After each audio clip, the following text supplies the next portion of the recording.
भाइयों और बहनों, आज जो बात मैं आपके सामने रखने जा रहा हूं, वह सिर्फ एक खबर नहीं है, बल्कि देश के लाखों गरीब परिवारों की उम्मीद, डर और सपनों से जुड़ी एक बड़ी सच्चाई है। इस समय पूरे देश में एक ऐसी हलचल महसूस की जा रही है, जिसे हर जरूरतमंद परिवार अपने दिल की धड़कनों में महसूस कर रहा है। कोई यह सोचकर बेचैन है कि उसका नाम सूची में आया होगा या नहीं। कोई इस डर में है कि कहीं कोई कागज फिर से अधूरा न निकल जाए, और कोई इस उम्मीद के सहारे बैठा है कि शायद इस बार उसके सिर पर अपनी छत का सपना पूरा हो जाए। लेकिन घबराने की जरूरत नहीं है, क्योंकि जो बातें मैं आगे धीरे धीरे समझाने वाला हूं, उन्हें सुनने के बाद आपको खुद महसूस होगा कि अब तस्वीर पहले से कहीं ज्यादा साफ हो चुकी है। बहुत से लोगों के मन में यह सवाल है कि आखिर प्रधानमंत्री को संसद से सीधे इस मुद्दे पर बात करने की जरूरत क्यों पड़ी। क्या सरकार इस बार पिछली सारी कमियों और गलतियों को सुधारने की तैयारी में है?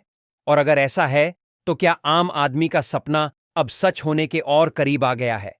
इन सवालों के जवाब जल्दबाजी में नहीं समझे जा सकते, क्योंकि यह मामला सिर्फ घोषणा का नहीं, बल्कि एक पूरी प्रक्रिया और व्यवस्था से जुड़ा है। जो बातें यहां आप सुनेंगे, वे न तो किसी पोस्टर में लिखी होती हैं और न ही किसी किताब में साफ साफ मिलती हैं। यही वे बातें हैं जिन्हें समझने से लोगों की सोच बदलती है, और कई बार किस्मत भी। सबसे पहले उस फैसले की बात करते हैं जिसने लाखों परिवारों को उम्मीद की एक नई खिड़की दिखाई है।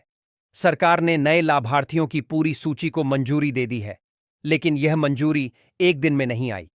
इसके पीछे महीनों की जांच, हर जिले और हर गांव के आंकड़ों की पड़ताल और हर परिवार की स्थिति को समझने की लंबी प्रक्रिया रही है। कई लोगों के मन में यह सवाल आता है कि इतनी लंबी प्रक्रिया की जरूरत क्यों पड़ी।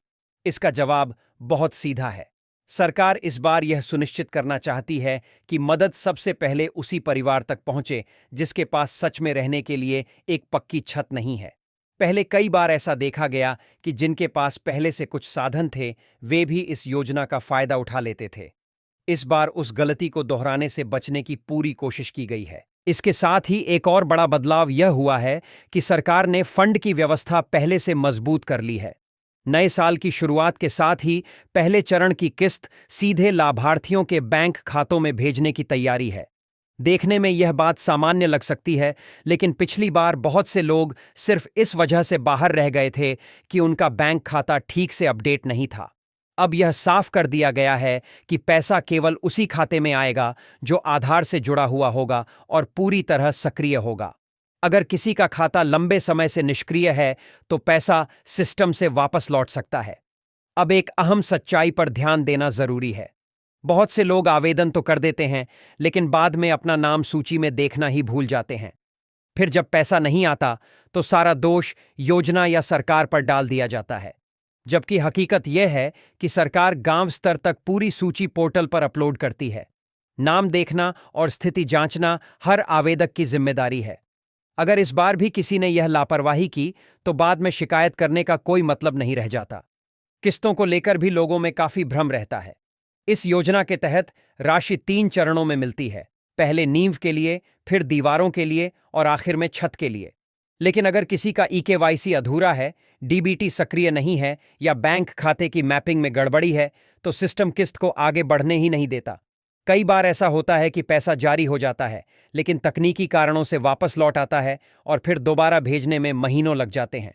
इसलिए सबसे जरूरी काम यह है कि बैंक जाकर ईकेवाईसी, डीबीटी और खाते की मैपिंग सही करवाई जाए। इस बार सरकार ने निगरानी व्यवस्था को भी काफी सख्त कर दिया है।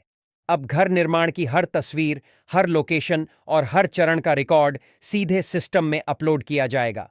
इसका मकसद साफ है कि कोई भी व्यक्ति अधूरा काम छोड़कर योजना का गलत फायदा न उठा सके। अगर किसी ने पहले किसी अन्य आवास योजना का लाभ लिया है, तो इस बार उसे मौका नहीं मिलेगा। यह योजना सिर्फ उन्हीं परिवारों के लिए है जिनके पास सच में रहने के लिए कोई पक्का इंतजाम नहीं है। सरकार का लक्ष्य साफ है कि कोई भी गरीब परिवार खुले आसमान के नीचे न रहे। निर्माण सामग्री की बढ़ती कीमतों और बढ़ती जरूरतों को देखते हुए राशि बढ़ाने की संभावना भी जताई जा रही है। इसी वजह से यह और जरूरी हो जाता है कि हर लाभार्थी अपने दस्तावेज और जानकारी समय पर अपडेट रखे। आधार या पंजीकरण नंबर के जरिए पोर्टल पर जाकर अपनी स्थिति देखना सबसे आसान तरीका है। वहां यह भी साफ दिखता है कि पहली किस्त कब जारी होगी और आवेदन किस चरण में है। अब एक और जरूरी बात समझ लीजिए। बहुत से लोग सोचते हैं कि इस योजना का मतलब सिर्फ पैसा मिल जाना है, लेकिन असल प्रक्रिया पैसा मिलने से काफी पहले शुरू हो जाती है। जमीन का मामला इसका सबसे बड़ा उदाहरण है। जिन परिवारों के पास जमीन नहीं होती, उनके लिए सरकार जमीन आवंटन की व्यवस्था भी करती है। यह जानकारी बहुत कम लोगों तक पहुंच पाती है, लेकिन जमीन मिलने के बाद यह साफ समझ लेना चाहिए कि उसे बेचना या किराए पर देना नियमों के खिलाफ है, और ऐसा करने पर आने वाले कई सालों तक किसी भी सरकारी योजना का लाभ नहीं मिल पाएगा। आवेदन की प्रक्रिया को लेकर भी डरने की जरूरत नहीं है। आवेदन उतना ही सरल है जितना किसी सामान्य सेवा के लिए फॉर्म भरना। दिक्कत तब आती है जब दस्तावेज अधूरे या गलत होते हैं। आधार, बैंक, पता, मोबाइल नंबर और आय से जुड़ी जानकारी जितनी साफ और सही होगी, प्रक्रिया उतनी ही तेजी से आगे बढ़ेगी। फर्जी दस्तावेज देना सबसे बड़ी गलती है, क्योंकि इससे न सिर्फ वर्तमान आवेदन रद्द होता है, बल्कि भविष्य की संभावनाएं भी खत्म हो सकती हैं। कई राज्यों में किस्त भेजने की तैयारी पूरी हो चुकी है, लेकिन बहुत से लोगों को यह तक नहीं पता कि उनका नाम सूची में है या नहीं। यह भी सच है कि हर राज्य में जरूरत के हिसाब से अलग अलग संख्या में घर स्वीकृत किए जा रहे हैं। जिन इलाकों में जरूरत ज्यादा है, वहां प्राथमिकता भी ज्यादा दी जा रही है। इसलिए पोर्टल चेक करना और बैंक अपडेट रखना बेहद जरूरी है। अगर मोबाइल चलाना आता है तो यह काम कुछ ही मिनटों का है, और अगर नहीं आता तो नजदीकी सीएससी केंद्र से मदद ली जा सकती है। अब खुद से एक सवाल पूछिए, क्या आप इस मौके के लिए पूरी तरह तैयार हैं? क्या आपके दस्तावेज पूरे हैं, बैंक की सारी प्रक्रियाएं सही हैं और आपने अपनी स्थिति खुद जांच ली है? अगर नहीं, तो आज ही यह काम कर लीजिए, क्योंकि मौका बार बार नहीं मिलता और लापरवाही की कीमत सबसे ज्यादा जरूरत के समय चुकानी पड़ती है। अंत में बस इतना ही कहना है कि अपने राज्य और जिले की जानकारी जरूर साझा करें, ताकि आपको सही समय पर सही जानकारी मिल सके। यह पूरी प्रक्रिया समझ लेने के बाद आप खुद महसूस करेंगे कि तस्वीर अब पहले से कहीं ज्यादा साफ और भरोसेमंद हो चुकी है। अब आगे ध्यान से सुनिए, क्योंकि यहीं से वह हिस्सा शुरू होता है जहां ज्यादातर लोग चूक कर बैठते हैं। बहुत से परिवार सोचते हैं कि एक बार नाम सूची में आ गया तो बाकी सब अपने आप होता चला जाएगा, लेकिन असलियत यह है कि नाम आने के बाद जिम्मेदारी और भी बढ़ जाती है। अब हर कदम पर आपकी छोटी सी लापरवाही पूरे सपने को रोक सकती है। यही वजह है कि सरकार बार बार कहती है कि लाभार्थी खुद भी प्रक्रिया को समझे और हर चरण पर नजर रखे। जब पहली किस्त जारी होती है तो कई लोग यह मान लेते हैं कि अब आराम से काम किया जा सकता है, लेकिन यहां एक बात समझनी बहुत जरूरी है। पहली किस्त का मतलब यह नहीं कि पूरा पैसा मिल गया। यह सिर्फ एक शुरुआत होती है, जिससे सरकार यह देखती है कि लाभार्थी वास्तव में निर्माण शुरू कर रहा है या नहीं। अगर नींव का काम समय पर नहीं दिखाया गया, फोटो और लोकेशन सही से अपलोड नहीं हुई, तो अगली किस्त अपने आप रुक जाती है।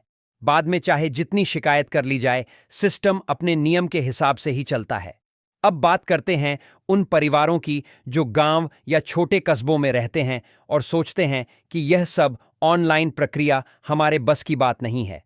सरकार ने इसी समस्या को ध्यान में रखते हुए हर क्षेत्र में सीएससी केंद्र की व्यवस्था की है। वहां जाकर न सिर्फ आवेदन किया जा सकता है, बल्कि नाम की जांच, दस्तावेज अपलोड और स्थिति की जानकारी भी ली जा सकती है। लेकिन यहां भी एक गलती लोग कर देते हैं।